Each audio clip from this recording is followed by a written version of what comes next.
Hello everyone and welcome back to Tehillim Treasures, where every week we do 2 kapitlich of Tehillim from the beginning of Sefer Tehillim until the very end. Our series is sponsored by 2 wonderful sponsors. The first is Chazaq. Chazaq has been giving just that, Chizuk, to Klal Yisrael for many, many years now. They have provided all types of wonderful, inspiring content on every miktsaya, every area of Torah. If you're interested in learning Torah, they will inspire you. And secondly, we would like to thank Chickens for Shabbos. Chickensforshabbos.com is an exceptional organization that helps those who have no one else to help them.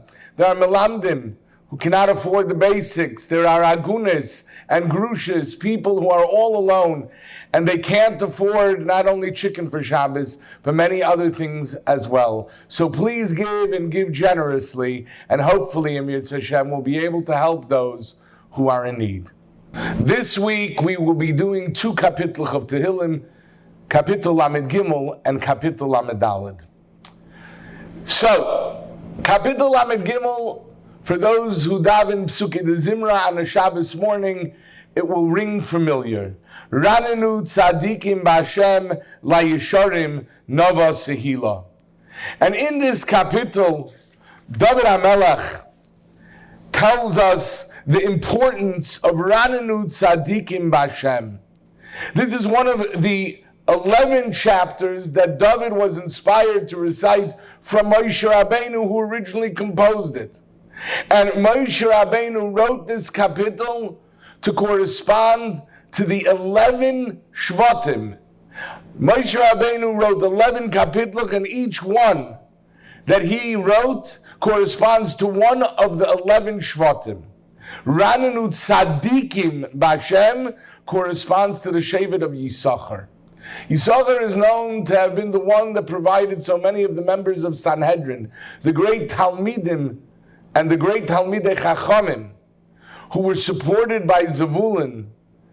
Smach Zvulun b'tzeisecha v'Yisachar b'ayolecha. Yisachar finds his joy, his happiness within the walls of the Beis Medrash.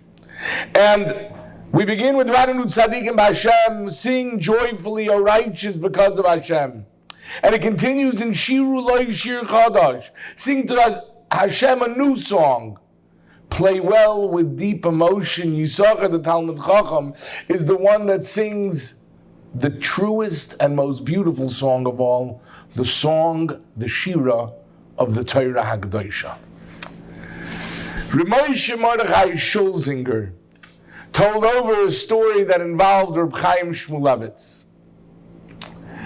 And Reb Chaim Shmulevitz, who was the Rosh Yeshiva of the Yeshivas Mir, a tremendous Talmid Chacham and a tremendous Baal Hergish, he was once visited by a Yid by the name of Reb Shloime Noach Krul. And he wanted to speak to him about a very urgent matter. The matter was the Yaldei Ha'olim. There were people who were coming, immigrants who arrived in Eretz Yisrael, who were completely alone, and sadly, tragically, they were duped by the Israeli government. And many of them, as harsh as it seems to hear, they were kidnapped and sent away. Their payas, the Yaldei Teimon, their payas were cut off, and they were nebuch, left all alone.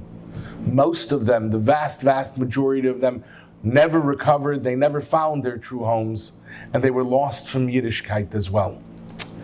Reb Krul spoke to Reb Chaim about the avos that were going on. He spoke to him about the tragedies. He spoke to him about the children.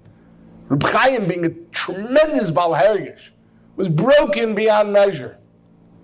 And he started to cry. Bechiyas noirois.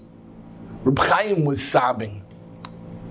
And as he continued to speak to Reb Chaim, the cries of Reb Chaim increased more and more and more. Again, nobody had a heart like Reb Chaim. Before long, as impossible as it seems, there was a small puddle of tears on Reb Chaim's Gemara. That's how deeply he was crying.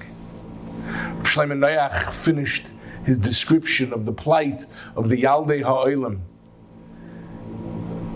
And Reb Chaim, even though Shlomo Noach was done with his description, Reb Chaim continued to cry. And then he asked Reb Chaim, Rosh Hashiva, what is going to be? What are we going to do for these children? Listen to Reb Chaim's response. He looked up, his eyes were red and swollen, and he said, Ihr hat herausgeschleppt bei mir ganze Teichen von Tränen. You pulled out of me rivers of tears. And he said, Und ich will weiter weinen. And I'm going to continue to cry and wail on behalf of these children. But aber von der Gemorre geht dich nicht weg. But I can't leave my Gemorre. Chaim would do everything humanly possible, but he couldn't leave his Gemorre. Ich bleib in the Gemorre. I'm going to end with the Gemorre. I'm going to remain with the Gemorre. You know, there's all types of people who help in the world. And everyone must do their utmost to help Yidden, no matter the circumstance. And if there was no one else to do it, Reb Chaim would have surely picked up and raised the funds. But with someone else collecting and someone else crying, Reb Chaim would cry with him. But what was paramount to Reb Chaim was the Gemara. Rannu tzadikim b'Hashem la'yesharim nava sehila shiru la'shir chadash. That song, the ultimate song of Torah, must never remain alone. Chazal tell us that if the world would have 1 second without Torah learning, the world would be destroyed. What do you mean? We have Sodom all over the place. There would be Atzola and Chaverim and Misaskim and Chavkadisha and all types of people supporting tzedakah. But Torah is the lifeline of the world. We now move on to Mizmor Lamed Daled LeDavid b'shanoiso yestamoy lifnei Avimelech vayegarshehu vayelech. Kapitel Lamed Daled tells us that David HaMelech was curious. He was confused. B'shanoiso yestamoy, to change his tam, to have a little bit of foolishness. What purpose could there be for foolishness in this world? David HaMelech couldn't understand it, but he would find out. And let's learn a little Sefer Shmuel together. And we've mentioned this, I believe, before, but Sefer Shmuel and Sefer Tehillim correspond to one another. There's a constant overlap between the two. And very often David HaMelech is expressing in song what we learn in history in Sefer Shmuel. And in Perek Chav Aleph, we hear the story how David is running away from Shaul to the city of Gas, which was in the land of the Plishtim. The bodyguard of Achish, the king, recognized David HaMelech. Now he's done. The bodyguard was none other than one of Goliath's brothers. There's nowhere for him to go. He knew that David had killed his brother, which happened a few prakim earlier. And now he decided he's going to avenge the blood of his brother Goliath. And he approached Achish the king, and he tried to convince him to kill David. He was a threat to the king. He was a threat to the country. David was terrified, didn't know what to do. And he composed the kapitel where he cries out to Hashem. And he was afraid. What's he going to do? Say he didn't kill him? There's witnesses that he killed him. There's no way out here. David HaMelech devises a plan. David discovers there's a time to act like a Meshugana. There's a time to feign insanity, to pretend that you've lost your marbles. He pretended that he was a madman. And once he's a madman, everybody has Rachmanis on him. Everybody's done. He's not a harm to society. He's not a threat to the king. And David HaMelech's life was saved. LeDavid b'shanoisei estamei lifnei Avimelech. He disguised his real, true identity in front of Avimelech, which is another name for Achish, the king. Recently I experienced, not insanity, Baruch Hashem, but I went through a small little episode where it was very, very frustrating. It seemed like it was insane.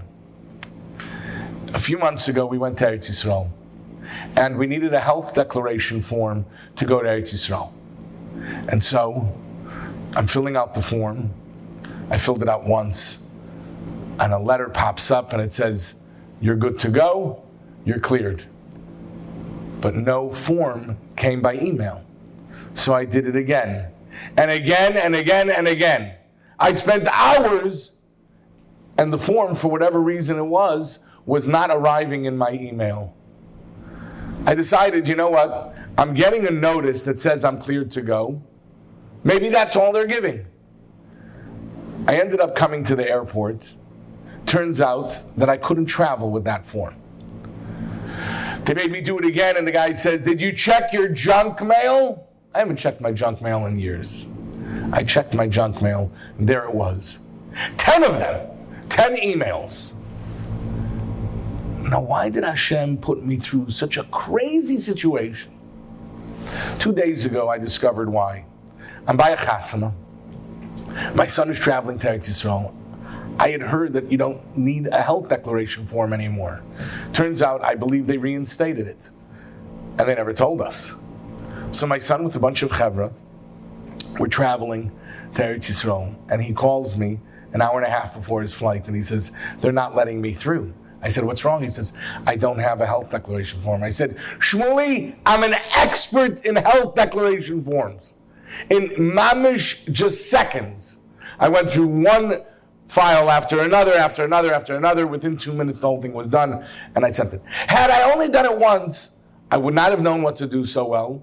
It would have caused frustration for all of these bachim who all had to fill it out. Sometimes a person goes through a matziv of b'shanoi seyes tamai. You have to know always HaKadosh Baruch Hu has a reason for it, and you'll find out the true reason, hopefully, one day. Until next time, thank you so much.